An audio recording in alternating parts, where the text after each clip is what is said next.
I always say the future of leadership is when leadership allows their teams to be vulnerable, for them to not have any barriers between what they can say to you as a boss. When they're able to do that, that's really when things start changing. That's when the vulnerability helps them with things like mental health, helps them be comfortable who they are. I come from a time where you're supposed to paint yourself as indestructible, but it's not real. We're all human. This is Challenger Brands, helping you build better brands and businesses.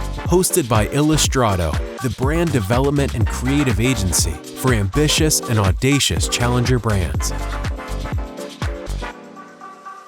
Welcome to Challenger Brands, where we help entrepreneurs and brand custodians build better brands and businesses. I'm your host, Lalaine Chu-Benitez of Illustrado. We are the brand development agency for ambitious and audacious brands. In this episode, we're gonna flip the script on branding, right? Because the awful truth is this: no matter how beautiful your logo is, how amazing your videos are, how fabulous your campaigns are and your social media content is, if your leadership is burnt out, they're reactive, and they're unhappy, it will all bleed into the brand, right? And to help us decipher this whole complex issue is the expert Arshie Ahmed. Arshie, welcome to the show. Hi, Lalaine. How are you? So good to be here. Thank you for coming. Very And much. yeah, just to give context to our audience, Arshie here is an executive coach of Flying Hedgehogs. She's the founder of that company. Arshie, you have to explain to us why Flying Hedgehogs later. Absolutely. Okay. Yeah.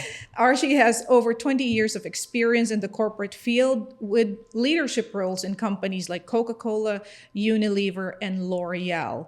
But right now, Arshie is working with visionary founders and leadership with the inner work that needs to be done in order to run these fast-growing and complex organizations. So Arshie, I hope you can tell us, why leadership is so important. And, just to get into it, I'll start from the beginning, but just for context for our audience, we always talk about holistic branding, right? So it's not about superficial, creative logo identity in the communications only. It's also about what's happening internally. And I hope you can shed light on that. Yeah, absolutely. But before we get into all those questions, tell us first, how did you transition from corporate to now doing your own thing and founding this wonderful organization, Flying Hedgehogs? No, thank you. Great question. Thank you, firstly, to having me here. It's a pleasure. Lalaine, so I basically, as you mentioned, worked in corporate for about 22 years. Like all of us, we all have a dream. And I was, running. I was kind of trying to catch myself. I wanted to lead these brands and businesses. I wanted to make a lot of impact. I think over the years, I realized that I wanted to make more of a human impact. And whereas brands deliver, I found human delivery and human performance to be my particular passion. And I realized that it wasn't about performance, and it was about presence. So during the burnout, during the fact that I had to be a mother of two, traveling around the world, I had to pause and see what really ticks me, what motivates me. And I was all about human presence. So I got a fantastic leadership coach. This was by my time at L'Oreal. I was lucky enough to have her. Her name was Susan. Hope she's watching this somewhere.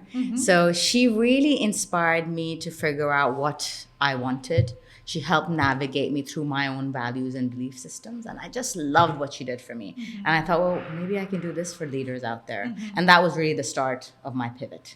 And I got into coaching. And that's it. That's my journey.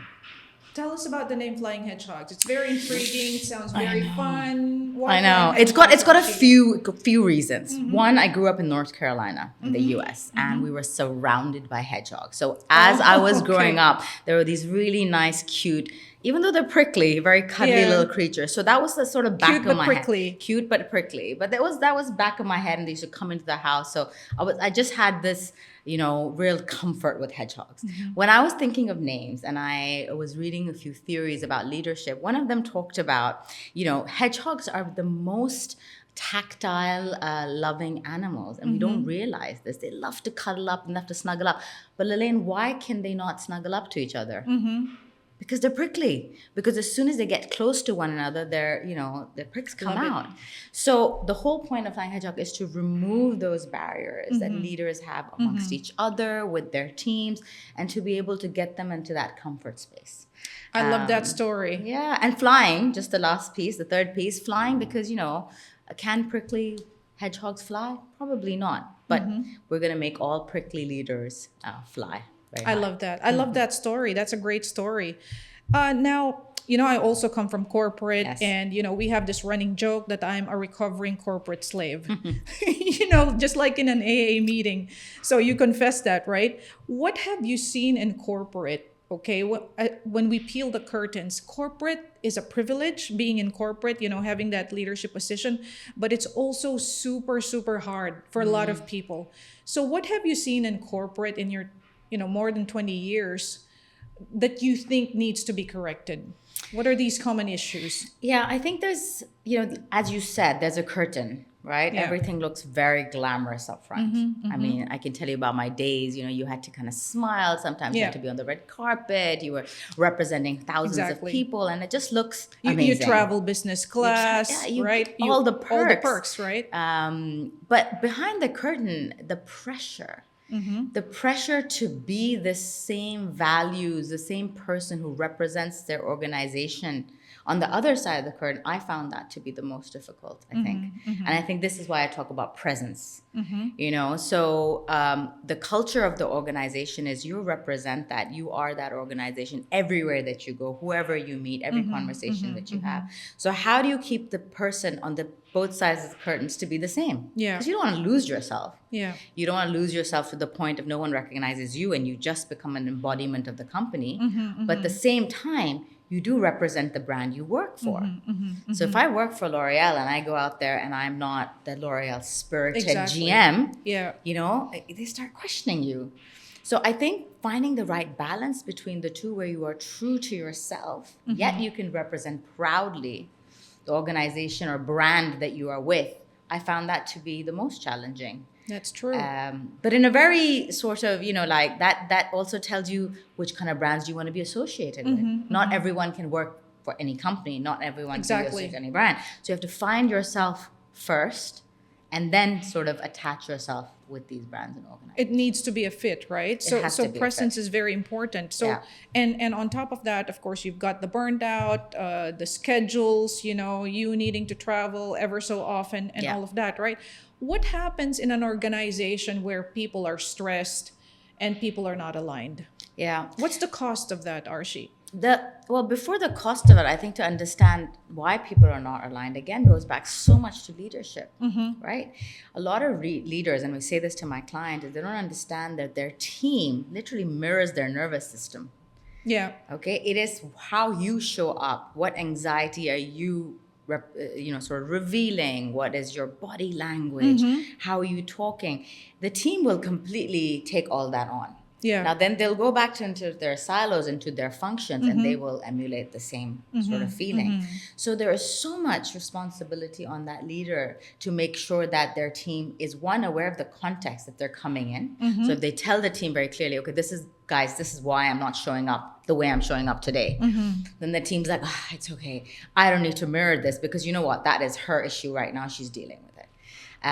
So that I feel is a big cost of how a leader shows up in the organization. And I think your question on what is the cost of burnout? Well, the cost of burnout is a very demotivated team who's not showing up as themselves, who are depleted in terms of their resources. And, they're bringing up very average material to the table. I'm very curious why it's almost an accepted fact in corporate that this is normal. Because we've all been there. We've seen it. We've had our colleagues. We've seen our competitors. We've seen other companies also. I haven't seen a lot of companies that are really happy and relaxed, So it seems that being stressed is the norm. Why is it like this? I mean, I don't know if that's a rhetorical question, but it feels like it's the norm, right? Yeah, that no, I hear people just you. accept it. If I'm going to be in corporate, this is going to be the life that I will have. Yeah. And I just have to live with that. I think it's a great question. I don't think one has an answer as such, but what my observations have been over the years, I've seen a big disconnect between the generations who Yeah. are working the same office. Yeah. Right. Today's generation doesn't want to be burnt out. My generation was okay to be burnt out. It was almost like I had to work hard. I Yeah. had to be there till 7. It was part of what I did. My dad's generation couldn't think of any other identity for themselves Yeah. except work. Exactly. So it's this movement. Now imagine putting all those generations into one building. So there's no sync between what your concept of hard work is, efficiency is, work-life balance as there is. Yeah. I don't think there is work-life balance. Yes. It's you decide your balance. Yeah, yeah. So now, how does leadership again come in? It comes in by kind of sitting this down on the table and saying, what is our value system? Yeah. What is more important to us as an organization? And then telling these different generations to find their way through that. And if it fits, stay. If it doesn't fit, leave.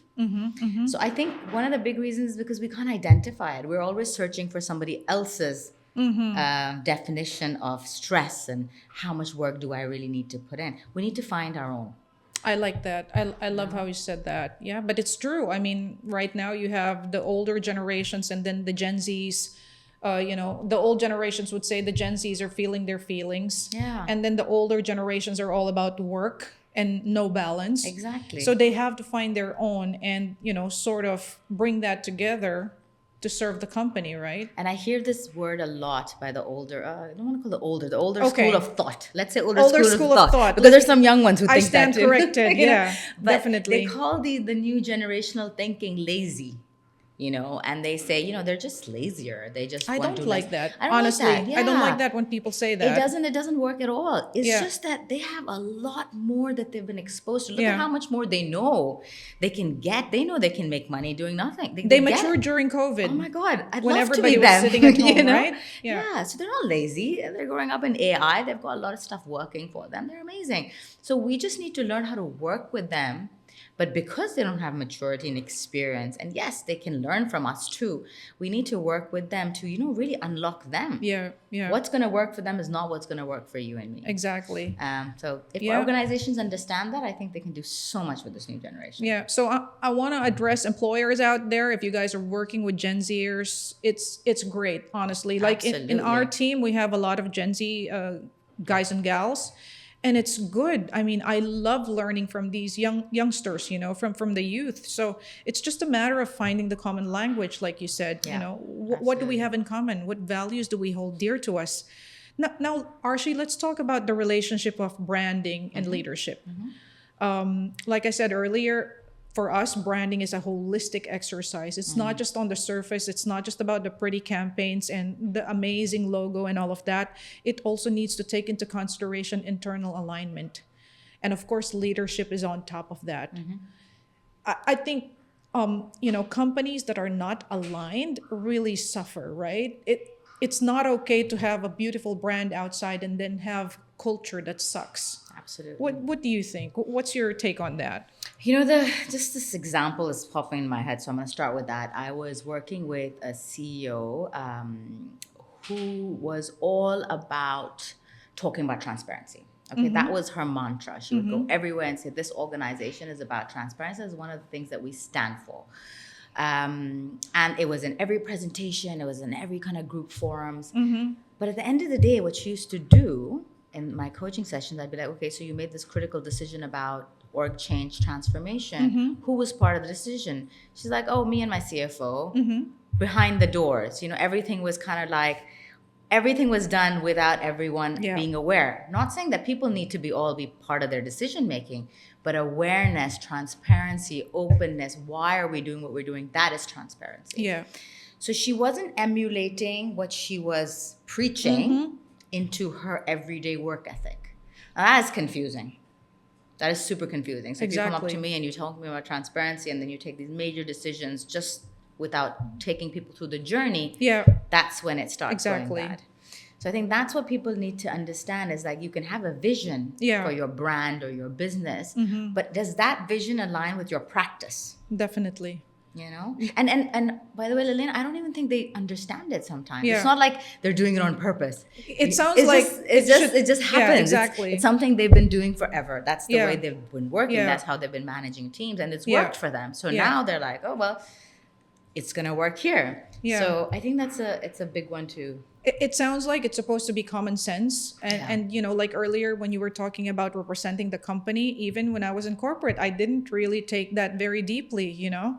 Now that I'm here in this position being a brand consultant, it rings more, you know, it's even more relevant. But being in that position sometimes, until and unless people tell you this is how it's supposed to be done, and you're in your own silo, you don't really think about it. But I'm Oh, just absolutely. Yeah. And one more thing, sorry, just came to mind. One is the behavior, which then transmits onto the team. The other one is that leaders, you know, everyday personality, what they feel like, what they, you know, stand for. Even that can represent your brand really, really well. that's the added complication. So now I'm just thinking about the context, the story you've painted here. Leadership is like this. What happens to middle management?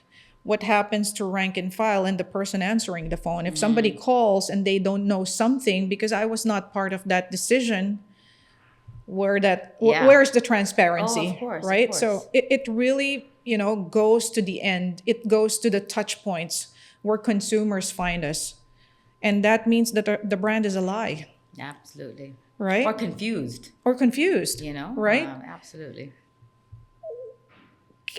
Can you tell us, I mean, okay, a lot of the things that are happening right now, mental health is super important, right? In recent years, people have really turned to mental health as something that's of paramount importance.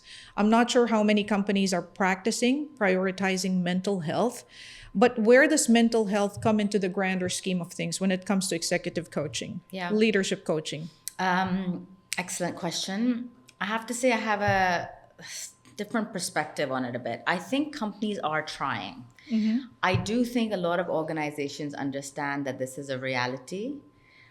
I just feel like they don't want to spend enough time and money addressing it. So it's become a bit of a, you know, tick box exercise to have groups and sessions and people coming in and doing talks. Mental health doesn't work like that. You know, it is really about your innate need to want to change, or you want to develop, and you have to spend a lot of time with people to understand that. So whereas organizational, put in a lot of emphasis to like push messages, you know, do this, talk about this, get out there. It's really about telling them to come to you. It's about making them open up, being vulnerable, making it okay for them to be vulnerable. Or I always say the future of leadership is when leadership allows their teams to be vulnerable, for them to not have any barriers between what they can say to you as a boss. When they're able to do that, that's really when things start changing. That's when the vulnerability helps them with things like mental health, helps them be comfortable who they are. So the conversation is not about mental health. The conversation for me is about, do your employees feel comfortable even talking to you? Let's start there. And then we can talk about things beyond that. I love that. I mean, like you said, vulnerability is so important right now. And in fact, even on social media, it's one of the best currencies to be able to open up, right? And, you know, I come from a time where you're supposed to paint yourself as indestructible, but it's not real. We are all human, right? And I think the more human we become, but of course it doesn't mean that we have to be emotional on a daily basis, right? Yeah. So maybe here, I want you to tell me, Arshie, what is the right amount of vulnerability? How far should we be going? How human should we be? How do we balance this? Again, the word balance. How do we do that? So I'm doing something called physical intelligence. It's a coaching practice that you add on, which says basically that your physical body reactions can help the way your mind processes information. So you know how you always say that you got to be strong, and if you're strong mentally, your body and your physical environment. This actually says another theory. So what I tell everybody is, when you feel like crying, when you feel like breaking down, you have to find avenues to replace that physical behavior with another physical behavior. It's not that you get rid of the emotions ever, Lalaine. You have to keep that emotion You can't. there. You just have to transmit it into different challenges and almost flip that for your advantage. And I think emotion is so important. Tomorrow, you and I are going to be doing this with 2 AI representatives, right? You'll be AI Lalaine, I'll be AI Arshie. You and I might be eating popcorn somewhere in the Bahamas, hopefully. Hopefully. And somebody will be doing that. Yeah. But what will make me and you stand apart is emotion. Exactly. That's the only thing they're not going to have. Yeah. So I say embrace it, really hold it. Just need to know how to navigate it. Navigate it into the right spheres, into things that will help you grow and develop, not into things that just keep slipping you down. And that's, again, a really advantage of coaching. It really helps you say, hold yourself, hold your emotion. Just learn how to use it for your own benefit and growth. Yeah. Let me flip the situation now. So we're talking about the person, how they handle their emotion. What about a manager or a senior leader speaking to, your direct report, showing emotion? How do you handle that? As a receiver or as a receiver? So you're, I don't know, the head of the department, the head of the region. You're now listening to your team, and they're full of emotions. What do you do as a leader? Well, I think first is to hold space. Okay, hold space and not judge. That's the first thing you got to really learn how to do. You got to say very it's tough. Very tough, very tough. But that is your leader. That's what maturity comes in from. Hold space, let it out. And you will see the more you let it go, the less they will be erratic in their emotion and volatile. They'll still want to express, that they will be able to express with a little bit of logic and structure, because that initial bit of release has happened. So if the leader can hold space initially, not let judgment cloud them, that it's the performance issue, or this person's just so weak. I hear that a lot. This person's just so weak, they can't handle it. That person's not weak. The circumstance or the situation in that moment has caused them to display weakness. That's a totally different story. It's a totally different story. It's a behavior prompted by a situation, not labeling the person as weak. So if the leader can do that to start with, once they've given them space and they've learned to kind of let go without judgment, they will start trusting that leader. And then the structure will come. Then the real reasons for why they're frustrated will come out logically. And then together they find solutions to rectify it. How do you balance being empathic leader to a leader that's decisive? I mean, you can be both, right? But that's a tough balance. How do you do that? Again, it's quite a vague question, quite a broad question, but how do you juggle these two things? Sometimes people think that I need to be touchy-feely, but that's the total opposite of somebody who's decisive and on point. And then other times people think I need to be that, but then they lose out on the empathy. So how do you balance these two things? Well, I think, maybe I'll ask you a question. When we say empathy, or we say leader with high EQ, you can literally have two opposite looking, behaving leaders who have the same EQ and have the same level of empathy. One leader will never even come near you, never touch you, never hug you, none of that. But their level of empathy and EQ is really high. I think this is a culture of the organization as well, that we have to be mindful. The culture of a region, the religious practices, cultural practice, all of this comes into motion, right? My woman boss could come up to me if I'm crying and hug me, but the male guy will stay far away. And I think that's absolutely okay. But I'd like to challenge that touchy-feely internally can mean something very different to you versus me, but our levels of empathy and care for that employee might be exactly the same. So people will see through it. People will see through the fact, and it'll come into ways like, I'll give you an example. It will not be like, oh, how are you feeling today? Talk to me. That might be a very vocal, empathetic leader. The other leader will tell the HR director and say, make sure she doesn't get any slack for coming in late, ever. She's going through something rough. It's a very silent way of dealing with somebody's problem. But it's the same, right? It's the same. It's the same. And I think people understand that. People appreciate both or what they need. And I think that's what I would love to tell leaders. Do not change yourself. Nobody needs you to be touchy-feely. And nobody needs you to be hard, cold stone. Exactly, yeah. But having empathy about what somebody is going through and trying to do the best you can for them, because you're in that decisive role, as you said, that is the challenge. Doing it any way that suits you. And I think it all starts in self-realization, right? Absolutely. Connecting with your values. Yeah. Who are you as a leader? I've coached so many leaders who, when I ask them, okay, tell me your top 3 values, they're not sure. They want to be lots of things, but what is driving you is usually 3 things. What are those? Whatever they are for you. Yeah, okay. Your top 3 go to non-negotiables. They are very important to you. You might have them. It's a very important question. I don't think people really think about this, No. right? No, and you know why it's helpful? Yeah. Because every time you're making a call that you feel a little bit uneasy about, you go back to your 3 in your head. Do they match? And if there's if anything is going against that, you'll never be happy with that decision. So You'll make it, but you'll always be like questioning yourself. And when you're questioning yourself as a leader, the team sees it. It's like on your face.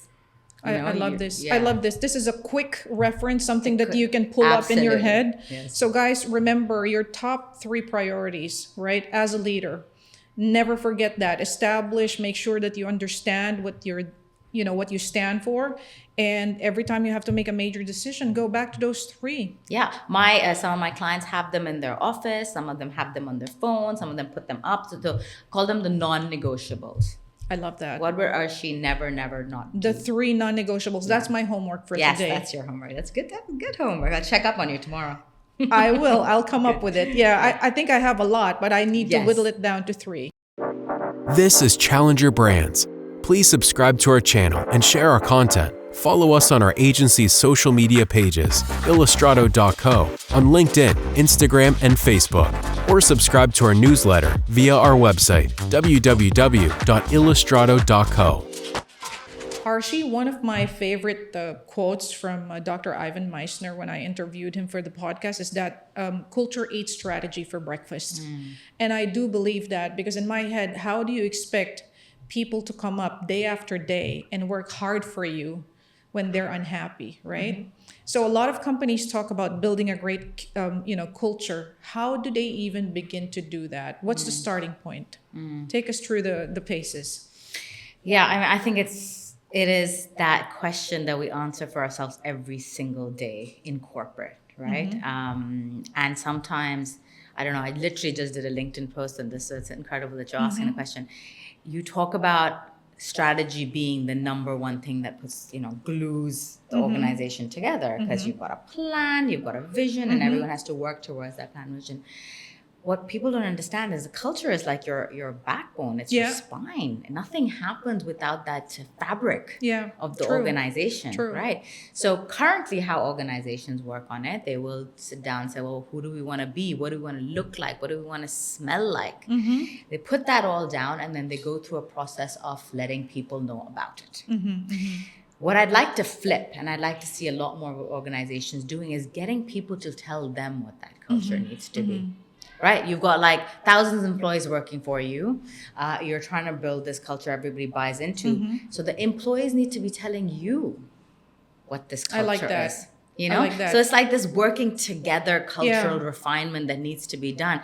For 2 reasons. One, there's buy-in. Everyone around you really buys into what you stand for. Exactly. It's not just a push-down message with a nice poster saying... Because they were part of it. They were part of it. Yeah. They get to challenge it. They get to be part of it. They get to own it. And I think that is one. And then how it translates into being a better organization. Because imagine you getting up in the morning, Lalaine, you're picking out what you're going to wear. You're picking out you're showing up as someone. As something. What do these guys get up in the morning and show up as? And if they're clear about that, when they sit in their car and they're about to go to work, they're super clear about how they're going to show up. The rest of the day and the month and the week will just pan out smoother, because they know what to deliver. Exactly. And then it's just about, operational work. And a lot of people don't. A lot of people are very, very confused about where they are, who they are, how to be, how to talk.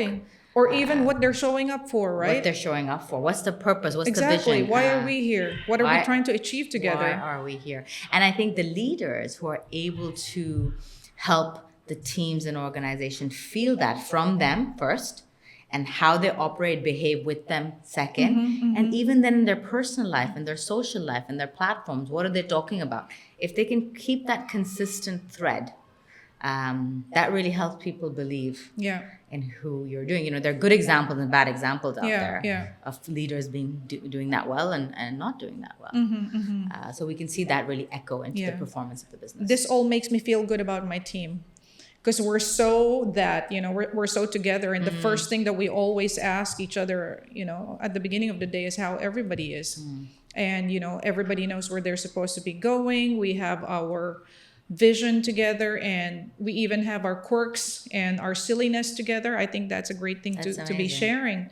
But and we were talking about this on the side. I know that a lot of multinational companies, maybe some mid-sized companies, are also investing into executive training or leadership coaching. Small companies might not have the budgets to do this. What can a small company do? Yeah. No, it's a good question. Yeah. It's actually something that whenever I'm talking to clients, doing pitches, budgets are real. Cash course. flow is real, Yeah. right? It's not something we can... there have been so many studies, Lalaine, that talk about the ROI of coaching being extremely positive, retention rates being better, performance becoming higher. So I don't believe, especially in this region, I think the awareness is coming. Okay, there's a lot to do, but the awareness coming, people understand it. But budgets is an issue. And the scope of changing, the world of coaching is changing as well. There are so many platforms now who have digital coaches, who have virtual coaches, who have AI coaches coming up. So in order to seek support, Yeah. there's not just one size fits all. Somebody would like to talk to me, they could have me to talk to. Tomorrow, somebody wants an AI coach who has been fed in all information, all the ICF approved material, everything is in there. They could also coach. But it's about, what do you want for your teams and how much money were you willing to spend behind it? Because you will see the results. You just have to be able to, really put the belief Yeah. in the concept of coaching. And once you have that, you can find ways of doing it. I think this is just one of those things, just like branding, that a lot of companies think is a luxury when in fact it's a necessity, right? Exactly. Because again, how can people perform? How can people deliver your brand promise? How can they deliver whatever you're promising in your services or your product if they're not switched on and they're not happy and they're not ready to go every single day? Yeah. Yeah. I also say, I also tell a lot of people that if they're not willing, but if they don't have the budgets for coaching, think about mentoring. Think about people, which is not about spending a lot of money. Get your team within the organizations to find some good mentors within the organizations. Just someone to bounce off things with is also very, very important. So if you can't really invest in that, encourage them to mentor. If you can't really invest in that, as a boss, do a monthly check-in. You become their coach. Coaching is a principle. Yeah. It's a way of speaking to somebody. So if you want to do that, I think organizations can find budget-friendly ways of doing it. They have to be intentional, They yeah? have to be intentional. That's exactly it. Okay, so now we have a lot of these complex organizations, not just the multinationals, but when you bring in not just the generational teams, now you have AI coming into the mix. Now you have more globalized companies, wanting to grow faster through different geographies. And then you've got the Gen Zs feeling their feelings, Yes. right? How do you navigate in these tough waters these days? You've spoken a little bit about this earlier, but maybe you can explain to us a little bit more. Yeah. How do you even begin? How do you even begin? It is actually probably the most exciting time Yeah. to be a leader, I have to say. It's scary, but possibly the most exciting because you have this world of opportunity out there, right? You can grow your business like tenfold if you just understand how to press each one of the levers you talked about. You talked about multi-generational, which means that you can use the Gen Zs for what they're good at. To let them be the creative hub, let them roam and sphere and give you the brand new ideas for tomorrow. You've got AI. Let go of your operational efficiencies. Your repetitive tasks. Go. Let it go. Have somebody monitor, regulate, of course, but let it go. And then you've got your mature dinosaurs like me, who kind Come of on. been there. Listen, I love dinosaurs. We will never be dinosaurs. Oh no, I just watched Jurassic Park literally night before. I'm very inspired. I like So, that. Yeah. So we've been there. Is what I'm saying. We've been there. Use them for what's next. Now, this is where leadership comes in. How do you know how to use all these Exactly. opportunities, not nuances? These are all opportunities. How do you use them to, navigate for tomorrow, for being that brand that did it before anybody else? That is what's exciting. And, as you said, it's not just multi-generational, it's multicultural now. There are no barriers. No There's more no barriers. geographical Exactly. windows. Yeah. Everybody's talking. So how do you deal with that? Who's your culture expert? You all have to be culture experts. In the sense you just have to accept and move on, and you have to, that rhythm and speed needs to be working for you. So I think that's where I would start, is to break them down into everything that you are working with and say, how will you use each one of them to move your business forward, rather than seeing any of them as a hurdle. You're not going to change anything. You're just going to work I like that. with it Yeah. You see and everything as an explode. opportunity. See How can you everything. leverage that? Yeah. Yeah.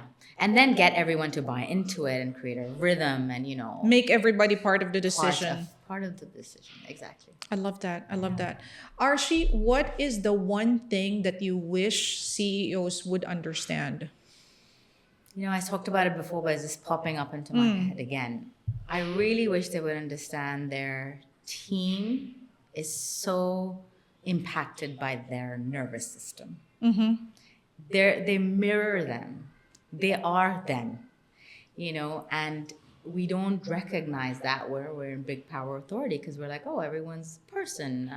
They have their own opinions. They will be who they are.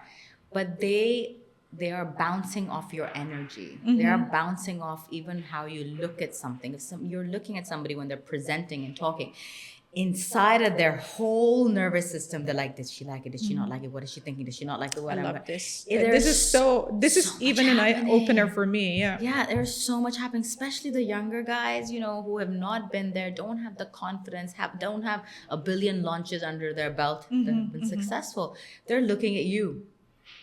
And that energy and that rhythm and what you need to not just inspire, but just make them feel comfortable, let them be vulnerable, let them be who they are.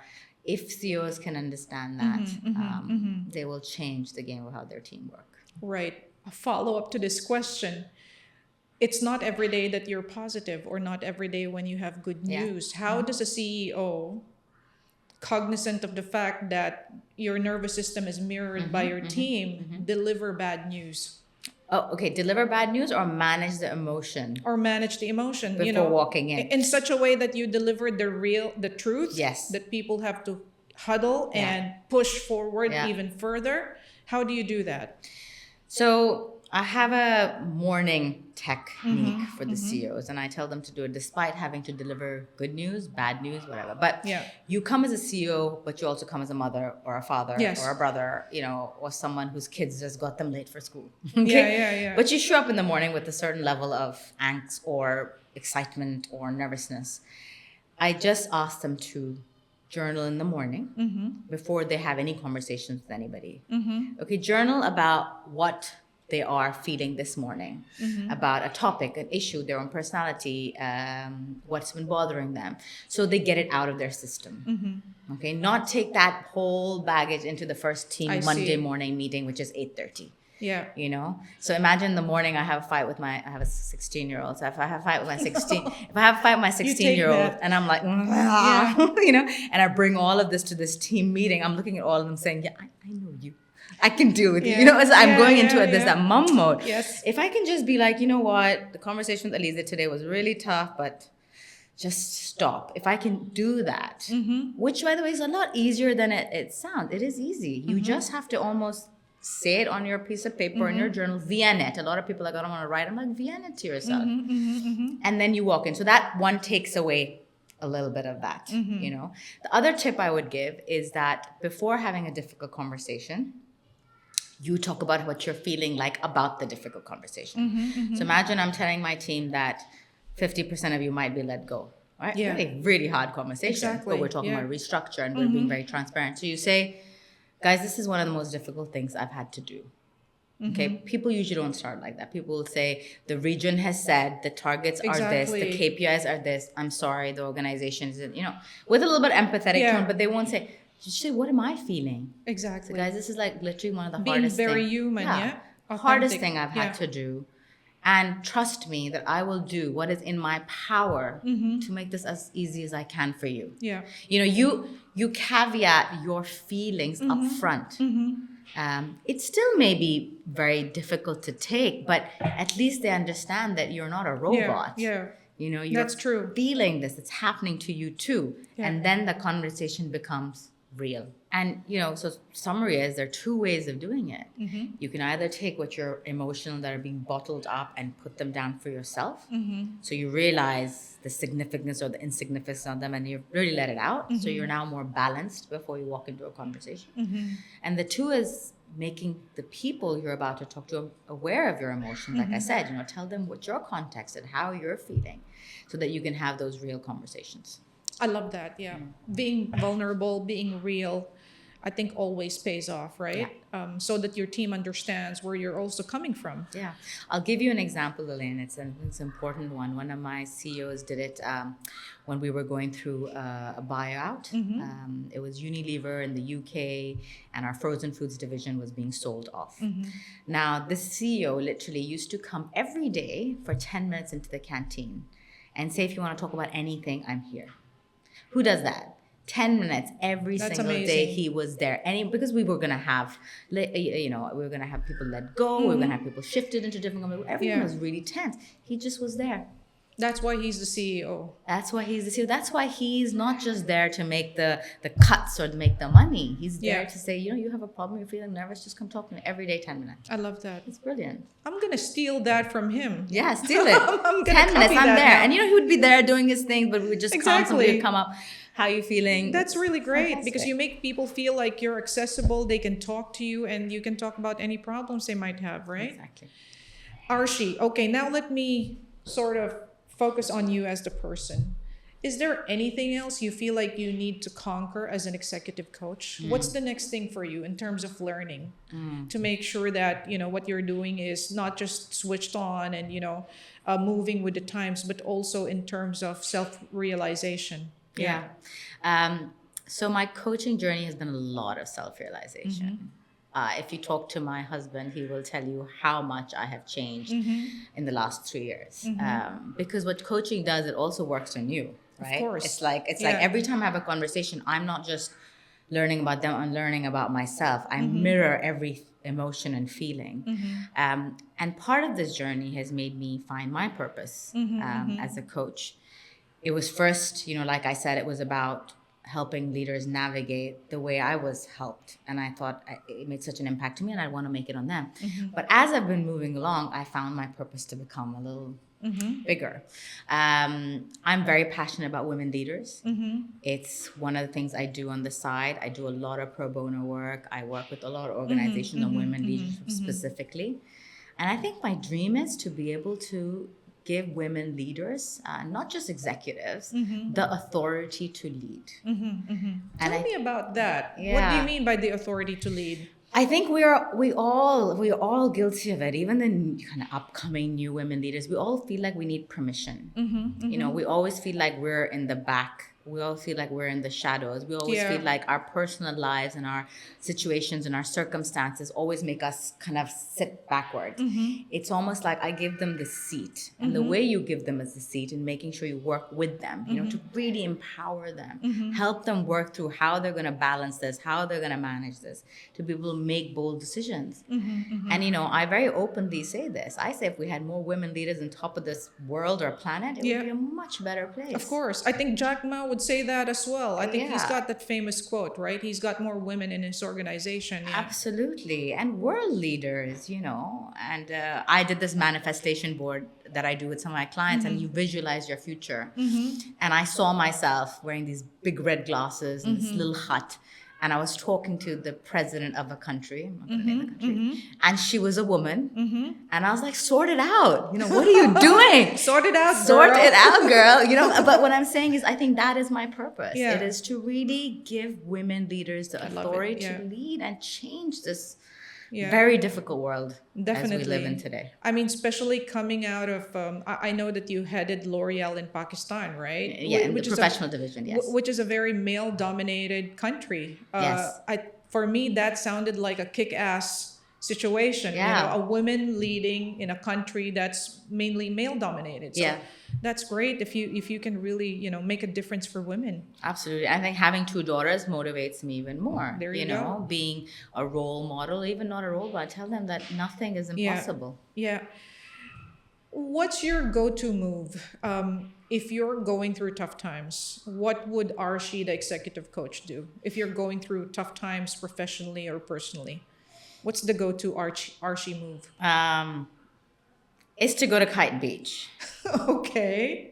Yeah. All right. So I'm a big believer of your body helping you get through physical, mental issues. I see. Okay. So rather than, you can meditate. So a lot of people want to work with what they're feeling, right? And kind of go through it, which just works. What works for me is working with my body. My body helps me realize that this is so important. You're breathing. Yeah. You're alive. You're feeling everything in your touch. Even when I do that now, the things, when you said to me, what is the Arshie's go-to me in a tough situation started coming up in my mind. Now what I wanted to do right now is I wanted to get rid of the feeling of the tough situation and come back here. Exhale. So let it go. So I go to my body, which means a swim, Okay. a walk. I'm a spin trainer, by the way. So I love spinning. I'll go spinning. I will work my body to tell me there is so much more than this moment of tough that I'm going through. I can conquer it. I'm alive. I'm breathing, you know. Exactly. And that is it. When you realize that the only thing really that matters is you in this moment, being alive, actually feeling the sun on your face. Yeah. Oh my God, everything else feels so small. I guess so. And I think there's also something there about being in touch with nature, right? You Yes. mentioned being on the Yeah, beach. I guess I that really sort of enjoy it. grounds you, right? It does. Just the sand in your feet, just literally grounding yourself on earth. It's really helpful. Yeah. That is my move. So yeah, I wanted to speak to the audience. No reaching out for that slice of cake. Go to the beach instead. Meet me there. Get into your body. Meet Yes. Arshie at Kite Beach, Yes. right? And yeah, I think final word, Arshie, if you can, please talk to the people out there. If they're building companies, if they're building teams, if they're building brands, give them your advice. Yeah, absolutely. I think one of the things that I've learned over time being a leader and now moving project is what's really important to do self-audits.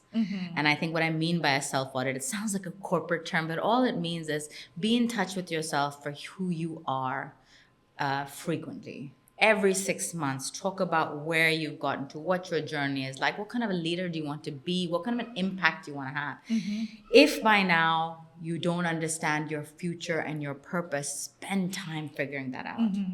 It doesn't have to be anything big. It's just something that grounds you to something to look forward to. And I think as humans, it's really important. And the second thing, because it's very, very close to my heart, is be human. You know, that's the only thing that binds all of us. The only one thing that all of us have in common is being human. So be human to each other. I love how simple and actionable that is. It is. Well, thank you so much, Thank you very Arshie. much. But before we let you go, let us know where we can reach you, because maybe some people might want to work with you. How do we reach you? Absolutely. So my website is flyinghedgehogs.co.uk. That's also something you can message me through. On LinkedIn, it's Arshie Ahmed, Arshhy, Ahmed with an A. So reach out to me there as well. So yeah, both avenues. Very happy to. Super. I'm going to include your links also on the post. Great. And thank you so much, Arshie, Thank for you so being much. here with us today. What a great conversation. Thank you, Lalaine. Super. And folks, remember, for me, this is the key takeaway, right? Figure out your 3 priorities, your 3 non-negotiables. So every time you have to make a decision, you can just go to those 3 non-negotiables and then make a decision according to your values. So that was it for today. Thank you so much, Arshie, again. And thank you to all of you who are listening and watching us. We'll see you in the next episode. Bye-bye. Bye. Please subscribe to our channel and share our content. For more actionable insights on brand and business building, follow us on our agency's social media pages, Illustrado.co, or subscribe to our newsletter via our website, www.illustrado.co.